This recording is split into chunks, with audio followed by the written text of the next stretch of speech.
As if one traumatic brain injury wasn't enough, Jeff experienced a second, more serious TBI. Some of the things I didn't pick up on, but became very evident later, were just profound lapses of memory loss, really emotional, dysregulated twists, explosive anger, rage outbursts over nothing, a lot of brain fog. It always kind of felt like I had an ice cream headache, like the old saying about walking and chewing gum.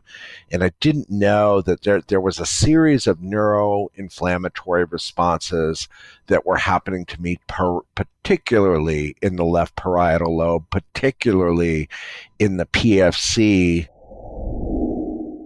In addition, Jeff inherited a predisposition to alcoholism. I think I inherited the genetic bullet very young. Alcoholism is, a 2 or 3 part malady, depending how you look at it. But I just felt hollowed out inside, and like something was missing. And it felt like I suffered acutely and was very thin skinned in the face of imaginary criticism, right? And so I was just a sensitive guy. And when you're sensitive, it's really easy to misinterpret the world and get beat up by it or take offense at it. You know what I mean? And so what I found pretty early on is 2 or 3 drinks of alcohol alleviate that feeling, and I get some warm courage in my hands and in my feet and in my limbs, and I feel pretty good. And the problem is, or the problem was early on, what's working for me is now not working for you, right? His mom was working multiple jobs, and Jeff was often left to fend for himself. Mark, in some ways, I felt like I was kind of raised by a sticky notepad. I mean, looking back, God bless my mom. She just passed in October, but it felt like my parenting was a series of yellow slips of paper over a 12-year period that said, hey, there's hot dogs in the fridge. You can have that for dinner. I hope you got a B plus on your paper, so on and so forth. And each day my parental instructions were about 2 sentences. And The impact of the 2 TBIs and his substance abuse led to an unraveling of Jeff's life. But when he entered into a 5-day treatment program, Jeff experienced something that changed his life. Join me in my conversation with Jeff as he explains what turned his life around and how he lives today.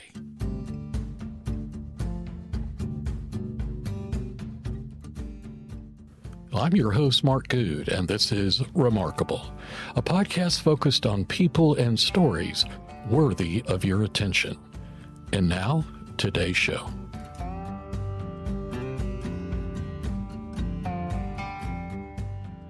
Okay, good. Well, let's get going here. I want to welcome everybody again to another episode of my Remarkable podcast, and I'm delighted to have as my guest today my friend Jeff Gould, who is in Dallas, Texas. I'm here in Shaker Heights, Ohio, but we've been working together now for, what is it, a couple of years now, Jeff? yeah, that sounds about right. Yeah. Yeah. And through that process of working together, I've got to know some of Jeff's story. We're going to hear more of it today, but just to kind of frame for our listeners what to expect. And Jeff, I'm going to use some phrases here. And then as we talk, I'm going to ask you to provide more clarity and depth. But you're an expert in an area that many people don't understand, but they sort of have heard a little bit of it. The acronym is TBI, which is an acronym for traumatic brain injury. Right. And you're an expert at that, not just because, and you have studied it in depth and work as a coach to assist people who've suffered from TBIs work through that, right? Correct. But you're an expert because you experienced that. And if I recall, twice in your life, correct? Right. Correct. Mm-hmm. Yeah. So you've had, some people would say, the misfortune of having had a traumatic brain injury twice and have experienced what I think medical professionals would say are the full impact of the traumatic brain injury, which is severe and life-changing. So what I'd like to do today is to really just kind of turn you loose and just say, hey, Jeff, tell your story sort of turning on that whole issue of TBIs, what that did to you, how that affected your life, and then how you got on the other side of that, because that's pretty remarkable. Sure. One thing, Mark, you know me, I am a talker and I am a storyteller. There's so many lenses to read the story through. You could read it through the psychiatric lens or the therapeutic lens or the histrionic lens, but I had a pretty tough childhood. I understand now, Mark. I think genetically from both all grandparents, sometimes alcoholism can skip a generation. I think I inherited the genetic bullet very young. Alcoholism is, a 2 or 3 part malady, depending how you look at it. But I just felt hollowed out inside and like something was missing. And it felt like I suffered acutely and was very thin skinned in the face of imaginary criticism, right? And so I was just a sensitive guy, and when you're sensitive, it's really easy to misinterpret the world and get beat up by it or take offense at it, you know what I mean? And so what I found Yeah. pretty early on is 2 or 3 drinks of alcohol alleviate that feeling, and I get some warm courage in my hands and in my feet and in my limbs, and I feel pretty good. And the problem was early on, what's working for me is now not working for you, right? So I'm going to high school, like, drinking in the parking lot, and it's like, man, I feel great. I can ask the prettiest girl in school to dance, and all of a sudden you're not passing the smell test and in front of the principal, and they're telling me like you have a drinking problem, when the truth is, but if you know how I felt inside, that's not my problem. That just unassisted chemically somehow, I have no confidence. I'm full of anxiety. I'm full of fear. I feel very, very small. I feel like I have 2 left feet. I can't find my words in my body, and I really didn't. So though many don't know this, to say somebody is alcoholic isn't to suggest they have an alcohol problem. It's to suggest they have a sobriety problem and an alcohol solution, right? So that's in left field, but let's kind of pivot, because what we're really talking about is brain injury. So that was kind of what was going on genetically, socially. That was kind of how, that was the petri dish I was coming up in. Came from this term is, you don't hear it too much anymore, but like latchkey kid, dad wasn't in the picture anymore from pretty Yeah. young. Yeah. Mom was picking up extra shifts at the hospital to put us in private school. And Mark, in some ways, I felt like I was kind of raised by a sticky notepad. I mean, looking back, God bless my mom. She just passed in October, but it felt like my parenting was a series of yellow slips of paper over a 12-year period that said, hey, there's hot dogs in the fridge. You can have that for dinner. I hope you got a B plus on your paper, so on and so forth. And each day my parental instructions were about 2 sentences. And I don't know, I know now, I one of the things I don't want to do on this podcast, I'm really careful. Like, nobody loves a victim in this world, right? We all we come from where we come from, and we go through what I believe is our soul's curriculum. We sort of set our own obstacle course up for this life of the challenges that are uniquely tailored to us, that we're meant to overcome. And I had many from early on. And then so it would have been about 11 years old. There was a punctuated series of self dares that really didn't serve me in my teenage years. The first was, do you dare me to try and jump I don't even think my friend dared me. I think I dared myself. Do you dare me to jump this BMX bike over this picnic table? Mark, I'm a pretty uncoordinated kid. You know what I mean? I'm not Tony Hawk here. I'm not well equipped for this exercise. You get what I'm saying? And so, Yeah. I just ass over hat, head hits a rock, just swimming in black. Friends kind of dusting the rocks and the dirt off my face, and I mean, just seeing stars. And I remember just kind of punctuated headaches, really sensitive to light. I noticed from that point of the photo album on, I was kind of squinting, and I don't know why. I don't know, maybe you don't see a lot of 10-year-old kids wearing sunglasses. I don't know, but I was always kind of squinting in the photos. And I understand now I had what's called Erlin syndrome. It's a very ocular motor expression of what was just a very basic sports concussion, right? Probably had it just been left alone to that one, I probably would have been fine. When you rupture a tendon or pull a muscle, in hockey or in football, there's just universally, there's an assigned timeline of healing. This is a 6 to 8 week injury. Torn ACL is 4 to 6 months, on and on and on. That there's just enough data to measure from. But the brain's very funny that the symptoms could clear in a day, it could clear in a week, it could clear in a year, or it could clear never. You know what I mean? From just a basic sports concussion. Now, there's things you can do to promote healing and give it the best opportunity and or shorten the duration, which is really, you know, you call me an expert in TBI, and I think what that implies is I'm a doctorate or a PhD, which I'm not. What I really am is a really good Swiss Army knife who's very studied with a lot of certifications behind his name. But I certainly know plenty about the subject matter. Well, and what if I can interrupt, I think, Jeff, what also differentiates you from many healthcare professionals, and I consider you a healthcare professional. One of the things that differentiates you is that you've actually experienced the malady that you Yes, work to help others yes, overcome.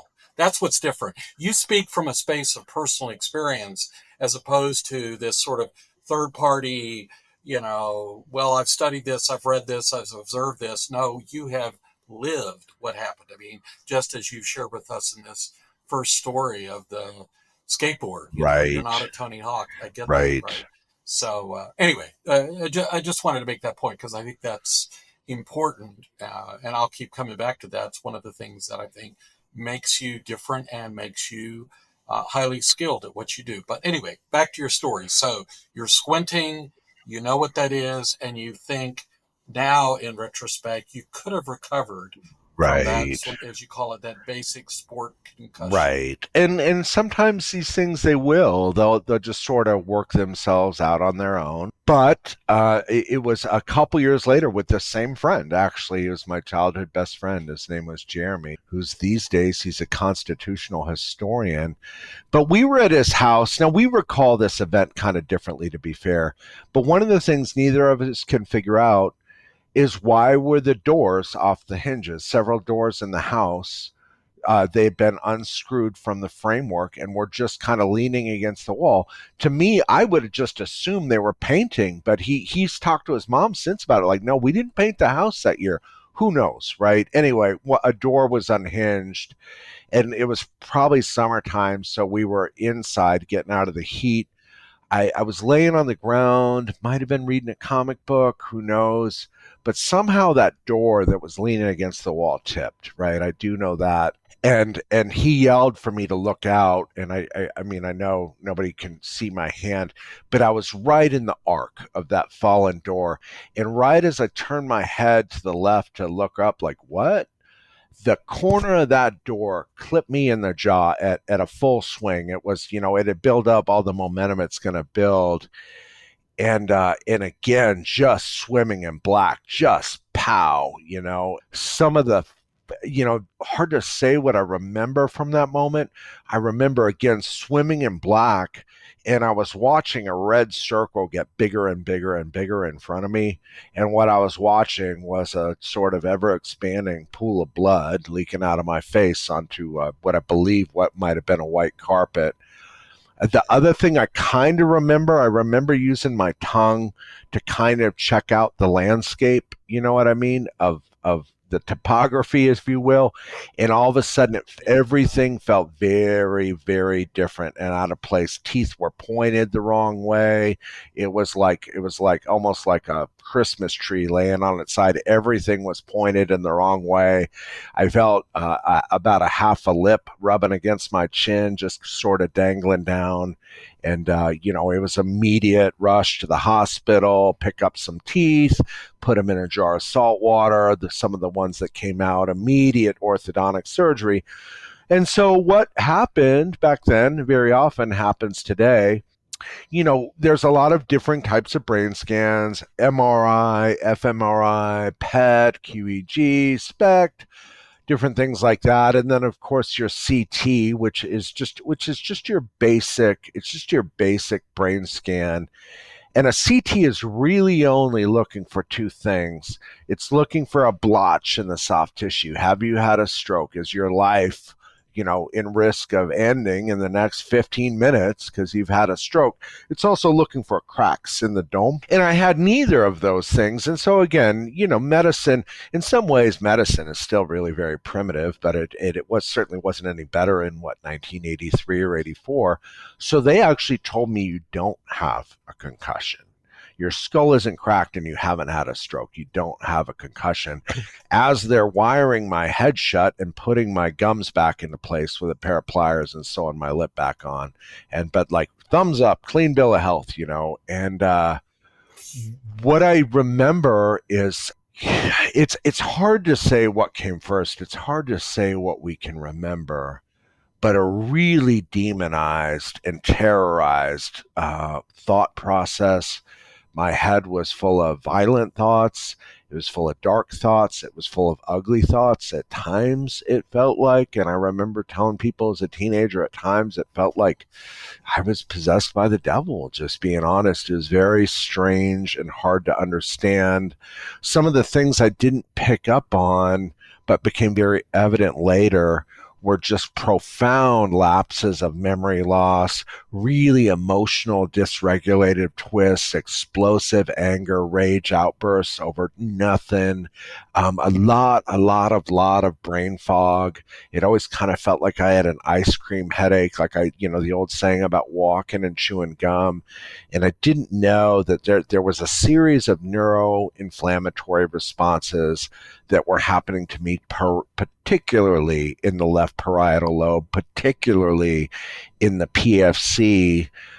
I'm gonna kind of pivot out of my story, but traumatic brain injury, it's interesting because even I used to have this conception. It was a verb and it was a noun, right?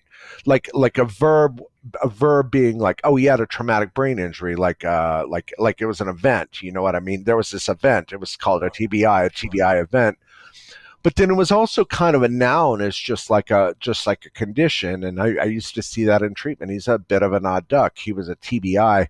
But it was never really a map or anything like a prognosis, let alone offering itself a treatment plan or something like that. It was almost like what you get is what you get. Now, what I will say, and this has been pretty solvent for some time, the first place where we really made advancements, and we have made advancements, is in the OT and the PT space, when somebody's gone through the windshield of a car and some of their spinal column's been severed, and they need to learn how to walk and talk and tie their shoes and use their left hand. We're really good in the OT and PT space. But in terms of neuroinflammation and some of the symptoms I described, I think we're way back. Functional medicine, among a lot of Western medicine doctors, is considered snake oil because, quite frankly, it doesn't lean into pharmacology, which is what Western medicine understands. They understand their prescription pad and they understand complicated surgery very, very well. But in terms of preventative medicine, in terms of there's just so many things that if they don't understand it or haven't been trained on it, it's just flat out dismissed, right? So here I am growing up. Now I'm 14, and over here in right field, I've got brain fog and a memory loss and visions of going to hell and dysregulated emotions. And then over here in the other field, again, I'm acutely sensitive to criticism. I'm a shy kid. I'm an anxiety-filled kid, and somehow drinking alcohol and getting into other substances seems to alleviate that. So this is not a great launching pad. You know what I mean? For a rocket to soar, we're not headed to law school here. You see what I'm saying? As a Yeah. with a combination of these two, and my life went for the next 20 years, I mean, about as poorly as you can expect. And Mark, I'm always a guy that's kind of, it's like I've always kind of lived my life out loud. And especially back then, was just an absolute magnet for chaos. I mean, my mother, I set the carpet on fire at her house, crashed the car into the house. It was actually, I crashed it into another house before that. And just, yeah, I was just really, really, really hard to care for from a parent's type of perspective. And I remember the first time I kind of fessed up and got honest and told her I was using drugs. I mean, and again, that was only half the story, but that's all that I could see at the time. And I remember her saying, "Oh my God, thank you. It's just drugs." I thought like something was horribly wrong with you. You know what I mean?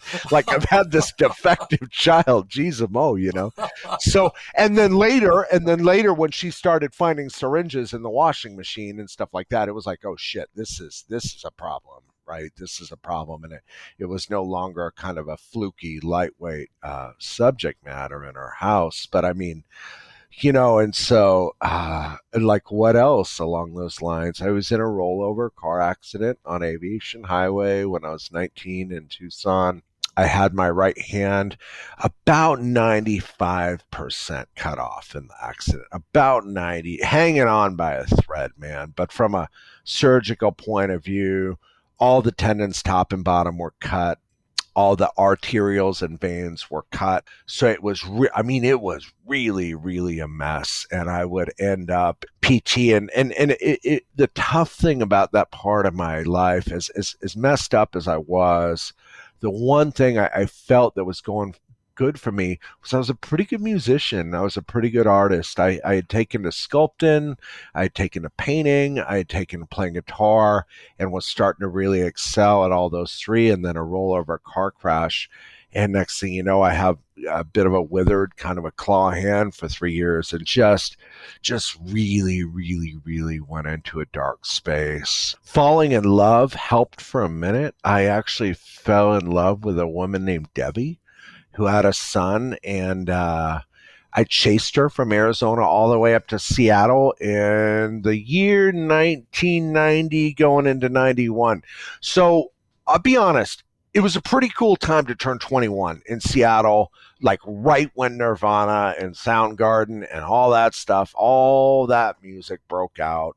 And I just turned 21, so I could go to the bars, the off ramp, and Under the Rail and Crocodile Cafe, and was like exposed to, well, really cool music and a whole bunch of other things. But it was kind of a neat time to be alive. And my 20s, there were a few of those that, although things by and large were really going really, really poorly, it was okay. And so I'm just going to kind of fast forward a few years. I'd really become, Mark, I was kind of the most unreliable person in my own life. Something as simple as a speeding ticket would somehow turn into me showing up at court with a black eye and a missing shoe. The dog ate my homework. I know I was supposed to be at court on Wednesday, but I'm here Friday. I mean, just the most unreliable person in my own life. Good God, was I a mess, man. I was just a mess of brain injury symptoms, and I just couldn't pay a bill, and so under the stewardship of, and through one lens, enabling parents, through another lens, caring parents that were just hoping, fingers crossed, to make it work out for me, and kept trying to give me different and better opportunities, which, by the way, looking back, we have a saying in one of our 12-step programs: we do not regret the past and nor wish to shut the door on it. I would say in my case, That's not entirely true. I can point to about two things. I don't know why I feel compelled to mention them here, but I will. The first was when I was a teenager, I was struggling. And my older sister was down in South America digging up dinosaur bones. She was in Brazil. She was in Paraguay. She was living in a tent in the jungle for 6 months. And she was like, she called me and said, little brother, you're a mess. Just come live with me in a tent, man, in South America. We'll just hike and we'll eat beans and rice and we'll do these digs and we'll hang out with these indigenous peoples. And I was just this shy, wallflower, messed up kid. Well, what if I get bit by mosquitoes? What if I want to drink and there's no beer? Or just whatever. And I just, as miserable as I was, if I could go back and do it over again, I'd get out there in the world and take some more risks. And then the second one was right after the car accident, and I was walking in an alley, just some lost kid with this big cast on his arm walking in an alley, and I walked by a Greyhound bus, and it was a really popular band of really attractive women that were on David Letterman. Long story short, we strike up in a conversation and they invite me onto their tour bus. And next thing you know, we're drinking and laughing. They're like, dude, what happened to your arm? I'm like, I had my hand cut off. And they're like, no, let us check it out. So we unwrapped the bandages and they were like, shit, dude, like you shouldn't even be alive. Long story short, they're like, come on tour with us. Just the band was L7. Just come on tour with us. You know what I mean? And I just felt it was like a nuclear explosion of awkward, shy, two left feet, like whatever that feel like, super intimidated by these rock star women. But and I don't know, I gotta clip my toenails next week. Who knows what I said, Mark? But I was just but if I could go back and do that one and have a second crack at that, I would go on that tour and I would go dig up some dinosaur bones. Anyway, the bitter end, the last 2 years, my health was immobilized. My brain injury symptoms were super severe. My addiction was just off the chain and just couldn't be fed enough nonsense. And, again, punctuated by bad decision making. Met a guy on the street who told me his brother was living out of his car and had a meth lab in his trunk and said, you should let him live here with you and make crystal meth in your home. And that sounded like a really, really, really bad idea. So I said, okay, that sounds great. You know what I mean? And,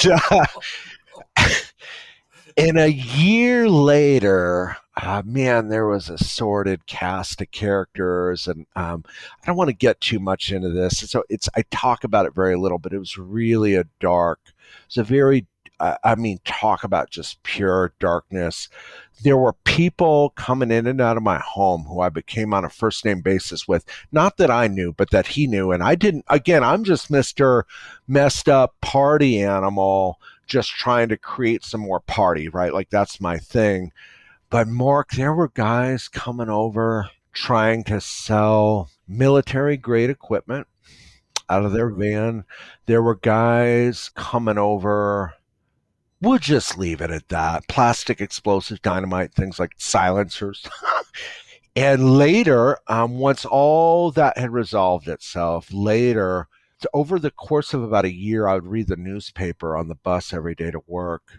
And I would see these people that had been in my home. One of them got the death penalty for shooting and killing a police officer in the line of duty. One had gotten like 900 years for like 25 counts of kidnapping, and God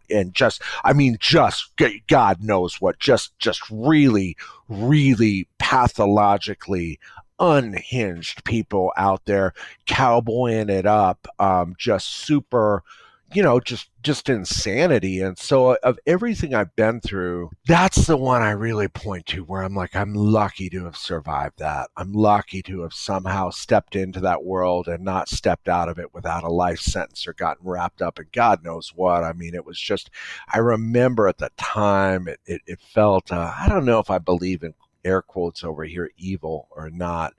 but that was as close to it as I ever hoped to get. I mean, just really dark stuff. And so SWAT team comes, charges don't stick, evicted from my home, and everything I got going on just kind of poured out onto the street. And for about the next year, I was fighting a court case to some degree, but I was fighting it from living under a bridge. My parents had got me a good attorney, but I mean, I was living in a desert. I was living behind a hospital. I'd find a quarter on the ground and call my attorney and when's my arraignment. And also, and the stuff that he was talking about, that was the plea bargain, I couldn't deal with, and I couldn't stay sober through. And so, many days I would just close my eyes and step into traffic, and I would hear 10 horns going, but nothing would hit me, and it really, and something else, I thought about it this morning, and I mean, we could almost do a whole hour podcast on this. I mention it very rarely, but I'll mention it to you now. I was in a van that year, and somebody woke me up. It wasn't even our van. We were like, there was a van on 4 flat tires parked in a warehouse parking lot. And we figured out that the side panel was unlocked. So me and my friend Colby would just sleep in it at night. And he woke me up at about 2 a.m. one night, and it's like, and I'm like yawning awake, and he's like, "Hey, do you want to get high?" And he pulled out a syringe full of just jet black heroin. And I can tell you, I died then and there for a little while. Felt my body dissolve into light and dissolve into stardust, and was just lifted up into just this loving freedom. There was a cognizance that I remember. It's hard to explain, but I remember this, that I was still me, and the awareness of the me, being Jeff, was still very much there. But all of a sudden I was just, and I remember thinking, like, I known I had just, quote unquote, air quotes, gotten high, but I was like, this isn't high. I've been high 1,000 times, and I felt myself just being pulled forward into the light. I don't remember a hand or a voice or everything ever saying to go back. I do remember my heart being restarted, and kind of, it was like all of my energy or my soul just crashing back into this body that was depleted and that was starving and that was living in a van. And just, I mean, you talk about being shocked back into just a hopeless, useless state of being. But what it did do, because that hung around for a while, it resolved the question of faith in my mind. The other thing, and I know there's probably some Christian folks listening to this, but it disputed without any doubt from me, I'm just going to say from me, that such a thing in the Southern Baptist tradition of call to hell exists. It's my experience that it does not. It's my experience. I had some friends, some evangelical friends. I'd intervened on their son about a year ago, and their son ended up taking his own life with a note. And as evangelicals, they were really broken up. And they asked me one day, "Where did our son go?" And I said, "Into the loving and powerful hands of God." He went just where I went. You know what I mean? And so here I am living on the street. And there was a series of, some of this shows, I wrote a book, for those that don't know, called A Life Concussed, is this story, but in print in far more detail. But there was a sequence of, God, some really funny, like, just, some of it was very undefined, some of it was very Old Testament, but I remember feeling at the time just like some super powerful magnet. Actually, you know what? We're just kind of on the topic, and so I'm gonna take a really wild turn, but I don't mind doing it. I lost a spouse to a violent death about 6 years ago, and I started working with a medium out of Chicago, and a psychic medium who validated that he had an extraordinary gift right away. I'm not one for sucker play, It'd be, "Oh, see the letter B. Oh, you mean my friend Bill? Yeah, Bill." Yeah, it wasn't like that, but we had a number of sessions together, and I pivoted one time, And I asked him about my grandfather, and this is going to sound really crazy. I don't know why I'm bringing this up on the podcast, but if you remember the story I opened up with, I asked this psychic medium. I said, "Did my grandfather know JFK was going to die?" And he paused, and he said, "Yes, yes."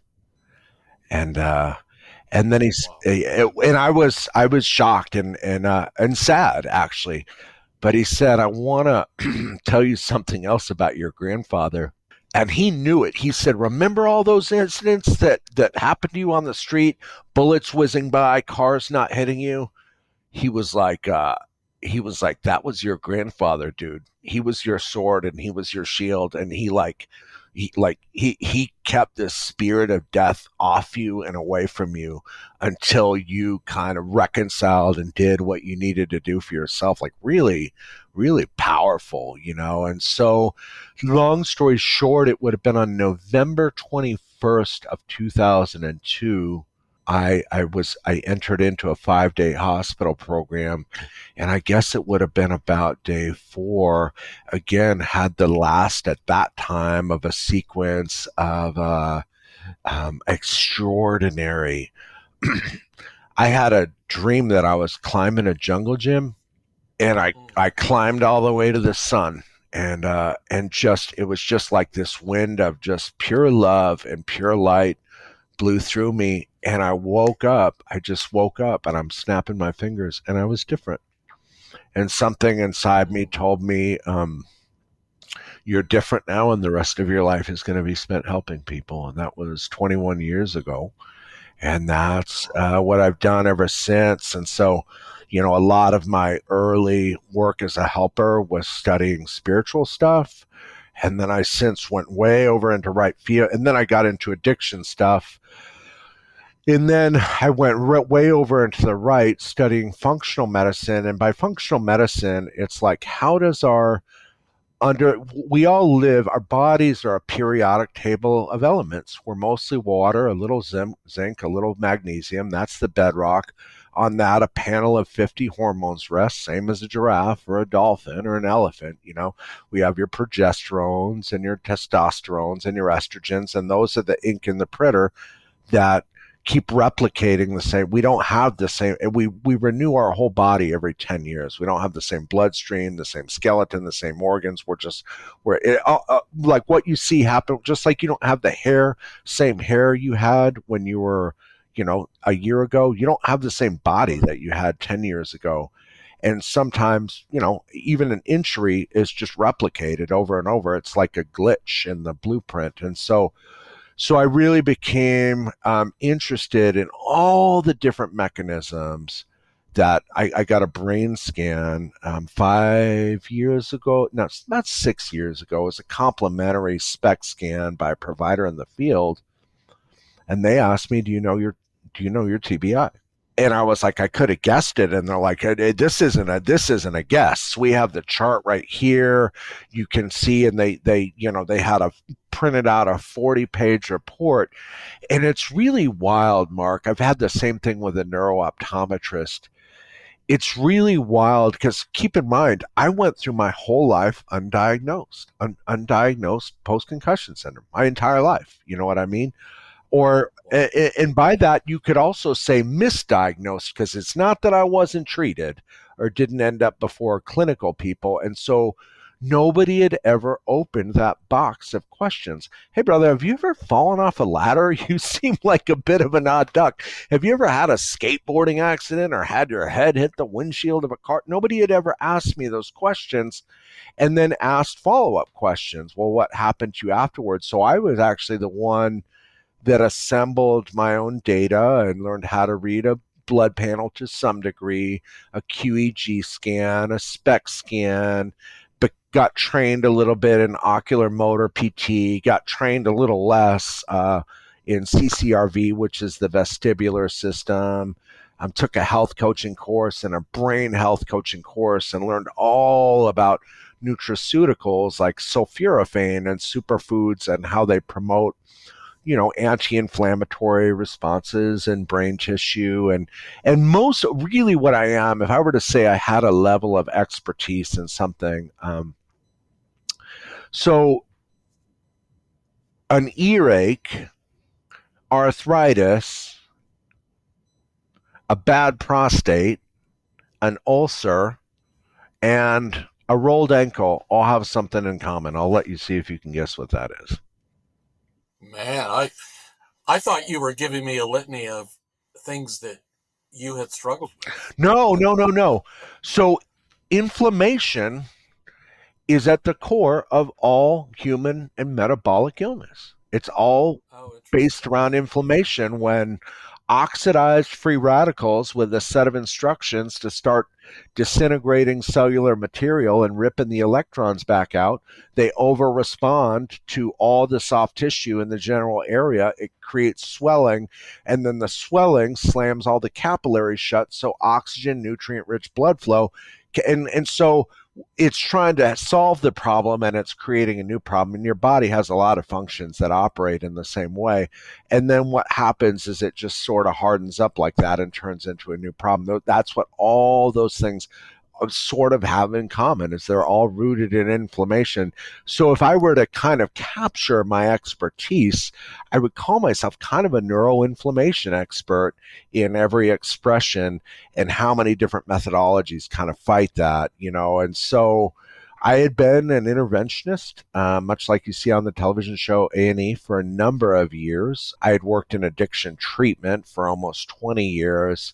And about 6 years ago, I just decided to diversify my work portfolio. And I was like, well, maybe I'll do some coaching and some case management for people like me that have had brain injury and post concussion syndrome.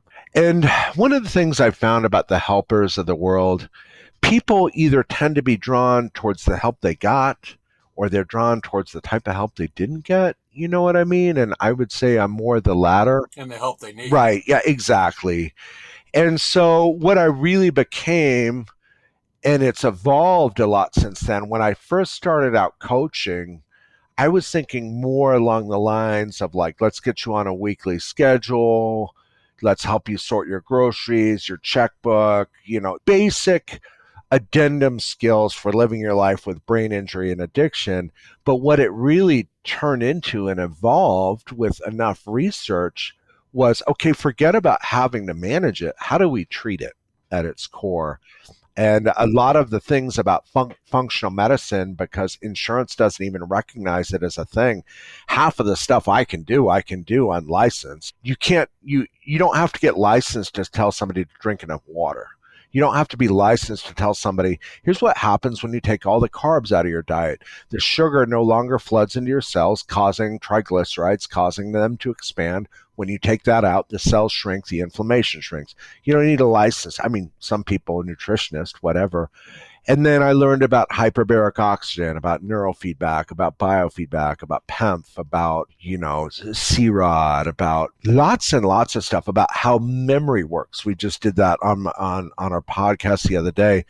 And out of those, I created a coaching curriculum and a delivery of care that can be adapted to almost any set of symptoms. I will say my weakness and my weak point, I've worked with, so ABI means acquired brain injury. This is either a stroke, a series of strokes, or a brain tumor.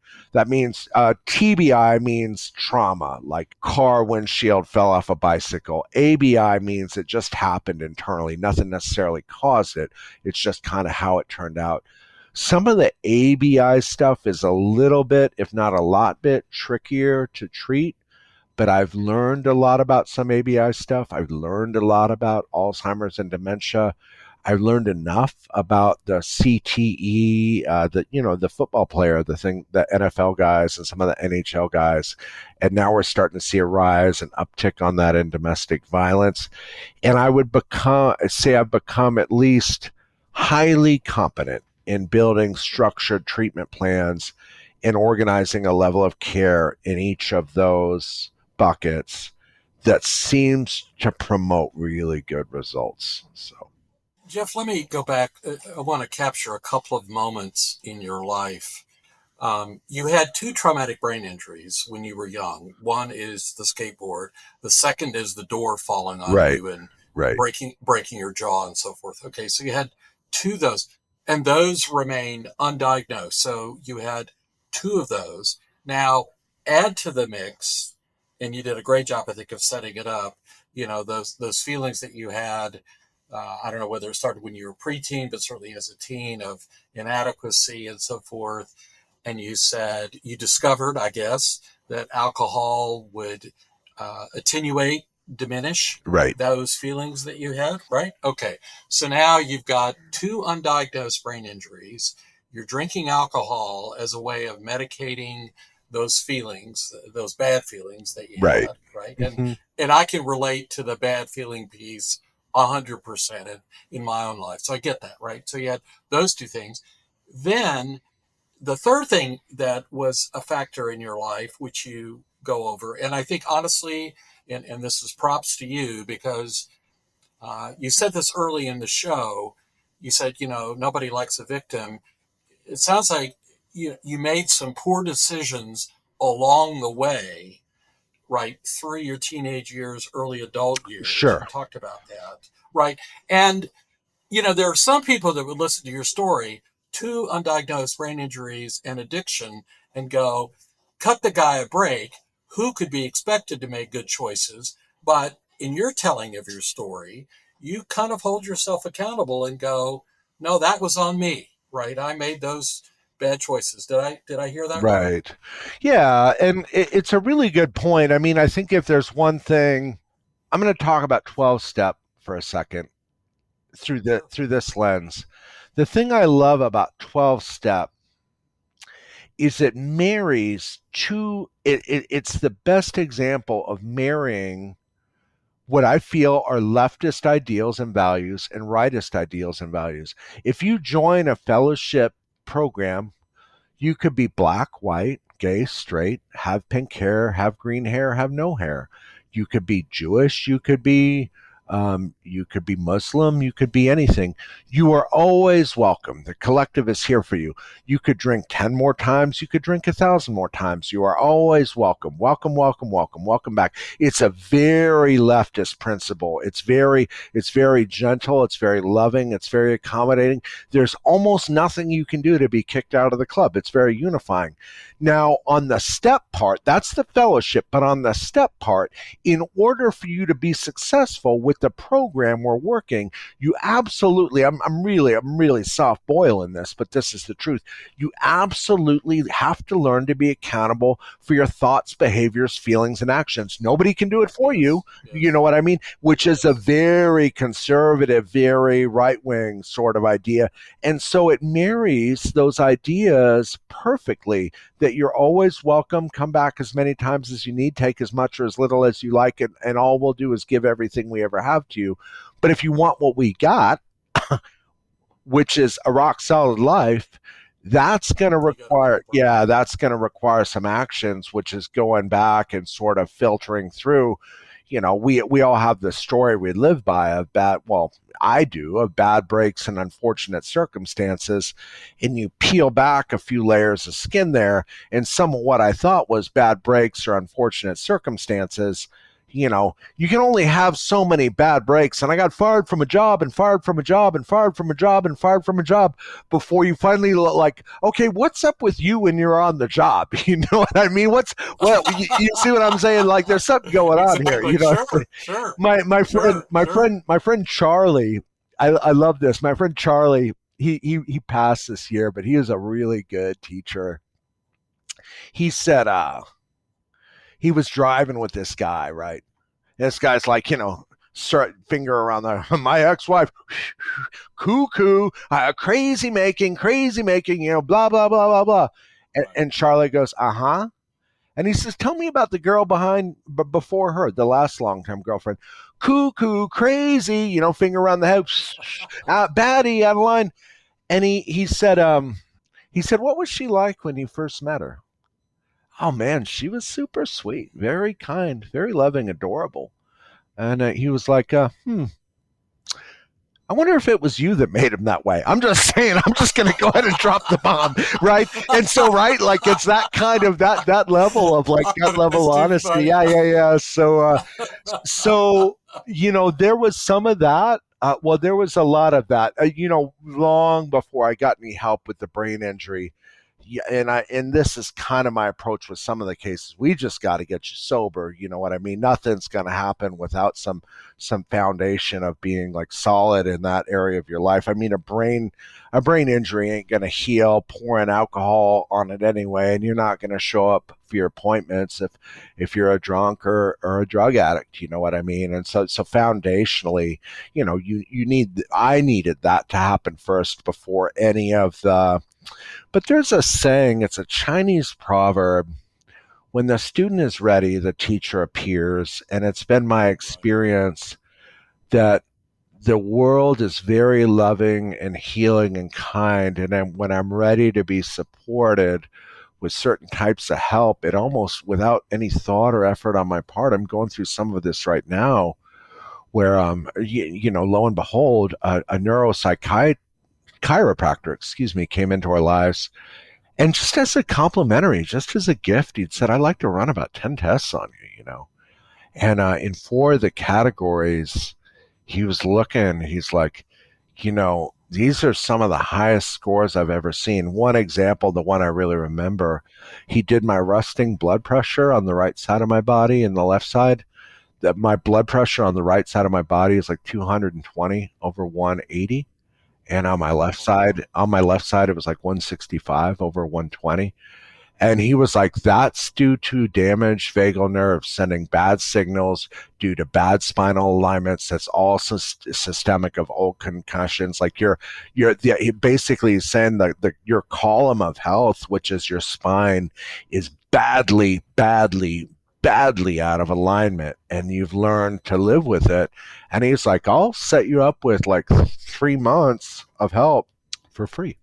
And so I go see him 3 times a week. And so that's kind of what I mean. It's just I've just kind of let the universe wrap its arms around me and be a lot. Lord knows I've had a lot of bad, quote unquote, bad luck in this life. Again, some of it self-inflicted. But the other thing I try and do is, example, over COVID, I don't know, I don't say this I hope this doesn't lack humility, but over COVID, I never been much of an outdoors guy, but I got into fishing, and like a good alcoholic, when I get into something, I'm like, I start out getting a little old tackle box and a rod from Walmart, you know what I mean, for $27. Right. And within 2 years, I fished 3 coats, 46 species. I've got like 17 rods. You know what I mean? Like just boxes and boxes and boxes of tackle. The deep sea. I've studied how the moon impacts the fish's behavior and structure. Just whatever. Kind of a science nerd. And then just like that, I was done. I'm into urban farming now, and so I found just kind of ran into a very disadvantaged young man biologically. I'm not sure what's wrong with him, but I think he's got some issues, and he was looking for a little fishing gear. And I was thinking, oh yeah, how about $3,000 worth? You can have it all, man. You can have it all, and just in order to get a blessing, I get to be a blessing, and I just live in that continuous loop. Give a little love and get a little love, help a little, get a little help, and just a really cool way to live. I don't say that to. I don't know, maybe part of me does say that from an ego standpoint, but the recipe beyond this, I think this is where Western society really gets it wrong. We live in this Chinese finger trap in the West of acquisition. We're force-fed it down our throats. You cannot possibly be happy without an iPhone 15, without a new Tesla electric truck. Your lawn looks like shit, and you need this special type of... And so we're on this freight train of, well, more acquisition. I think there's a lot of people that have neither, no alcoholism or brain injury, but they feel empty inside, and it's just, well, maybe another truck or another boat will fix it, maybe another trip will fix it. And, somebody asked me once, and we're just out in the weeds, they said, I don't understand how a millionaire or a billionaire could commit suicide, right? And I was like, really? I get it perfectly. I mean, we at least suffer from the delusion, the illusion that 3 million more dollars, 10 million more dollars, and man, my life would be on easy street. And the truth is, for a while it would be. For a while it would be pretty good. But let's think about acquisition and being resourced. If you have traveled the world, you've parasailed the Great Barrier Reef, you've gotten your pilot's license, you've bought a second home in Brazil, whatever, whatever, whatever, and you've absolutely exhausted the possibility that any three-dimensional object, place, or thing is going to make the hole and the anxiety in your soul ever feel forever different, then I think you've sort of come to the end game, which is there's nothing here, no antidepressant, no trip I can take, nothing I can buy. And if you've talked to billionaires, they'll pretty much tell you that. So we added some marble columns to in front of the house, and it still didn't feel any different, right? And come to find out is, you know what the joy is? I bet you never thought of giving it all away and seeing somebody smile on their face like, really? You're just going to give me your Ferrari? Yeah, man, here's the keys. Take it. You know what I mean? And I think we do just enough just enough to get a good tax write-off, right, and get to give yourself the pat on the back. But if you follow the stewardship of like real spiritual paths, the Buddha, Christ himself, you know what I mean? It was just like lay it all down and give it all back and do good work and place yourself into that loop of what I'm talking about really really just paying attention to the world. Like I'm so in touch, with like homeless people or whatever. Not always. I don't always talk to them. I am not afraid to strike up a conversation. I'm not afraid to go pull over, put the hazard lights on, and walk back out into that medium and just be like, I used to live out here 25 years ago, man. What's going on with you, brother? Like, and just, whatever. So, yeah, I don't know. Anyway, I don't know how we landed on that, but I do think that's the secret sauce to having love and joy in your heart is just making sure you're walking with a natural reciprocity in this world. I'll leave you with a very shamanic teaching I was given from a brilliant man named Angel who lives in upstate New York. He told me, he said, the sun doesn't shine to warm itself up, and a stream doesn't pour water to quench its own thirst, and a tree doesn't bear fruit to feed itself. Everything in and around us understands the natural order of things is to give everything it has to everything else around it, and we would do well to do the same. And so that's that resonates with me quite often, and that's what I've tried to do. Our home on Wednesday nights is full of the mentally ill and the afflicted and the addicted, and obviously, we live in capitalism, and I got to do enough work to justify paying the rent. But every once in a while, maybe about 1 in every 10, I'll help somebody out for free. I had a guy stuck in public health in the United Kingdom with a really nasty post-concussion syndrome. I met him on Twitter, and I worked with him for about 6 months on Zoom until his symptoms cleared. And so some of my work is for fun and free. Mostly I got to charge, and I charge what I'm worth. I'm worth my salt. I'm good at what I do. But yeah, anyway, well, that's about all I got for today, but it's good to spend time with you. It's been marvelous, Jeff, and I appreciate your time. You've been very generous. You've left, I think, all of us, myself as well as the listeners, with some great life lessons. I've got to leave a link in the show notes where people can reach out to you if they'd like to learn more. They may be struggling with some post-concussive problems. They may have a family member. They may have known somebody. Mm-hmm. And I know that you work with people both locally in the Dallas area as well as remotely all around the world. So that'll be great. But Jeff, again, thank you so much. Thank you for your honesty and your transparency with your story. It's, so much of what we hear in the world today has been spun and homogenized and crafted and shaped and all that kind of stuff. And it's wonderful to hear an unvarnished story like yours, but also incredibly helpful. So thanks again. I really appreciate it. Absolutely, brother. Good seeing you today. Thanks for having me. All righty. Thank you. I'm Mark Gould. You've been listening to my remarkable podcast. For more episodes like this, as well as premium content, visit my site, markgould.substack.com.